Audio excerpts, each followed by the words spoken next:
8 ዓመት ኮብል ላይ የተኛሁት ከውሻ ጋራ 8 ዓመት ኮብልስቶን ላይ ቤቴን በቃ ሙልቼዋለሁ።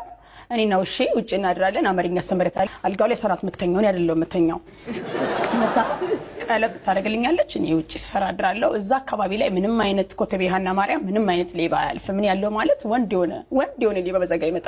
ስለዚህ ጎዳና ላይ ስንት ዓመት ማለት ነው? 8 ዓመት። በጀርቤ በቀን 50 ጀሪካን ውሃ ቀዳለሁ እና ይልኩ ድፍት ነው የምለው። ምንድነው ጉርጓዳ አለ እንዴ ይባላል። እኔ ግን በቀን 50 ጀሪካን ውሃ መቀዳው። ዛሬ በቀን 50 ጀሪካን ውሃ ከቀዳውኝ ነገ አንድ ሴት ደውላ ወጥ ስሪልኝ ብላ ካለች ቤቴን ዘግቼ ወጧን እሷ ጋር ሰርቼ ስመጣ ደግሞ ቤት ገብቼ ደግሞ አሻሮ ቆላለሁ። አሻሮን ካልቆላው ደግሞ ወደ ትምህርት ቤት ወንድራር ትምህርት ቤት ደጃዝማች ሄጄ ማርና ከዛ ስመጣ ደግሞ አሻሮን ቆላለሁ። በእንደዛ ነው 8 ዓመት ያሳለፍኩት። ከአረብ ሀገር ሳውዲ ነበርኩኝ።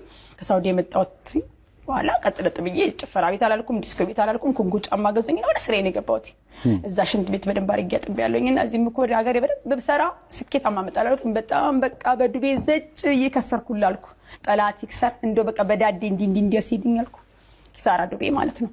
በጣም ግራ ተገባ። ምን በቃ ሳን ምግብ በዱቤ ያለ ጣላና መጠጥ በዱቤ የለም የሚል አማርኛ ሰማሁ። የለም አው በቃ ጣላውን ብዬጣላው በደንብ አድርጌ አጠነከርኳትና ጣላው ላይ ወጥርኩኝ። ጣሌን እስከ 10 ሰዓት ሸጥና 11 ሰዓት ሲሆን አንድ አባት አሉ ነፍሳቸውን ይማር ሞተዋል። በሉት ቤት ጠብቁ ብዬ ጣላው በጆግ ቀዳላቸውና ሽጡና ጠብቁኝ እላቸዋለሁ።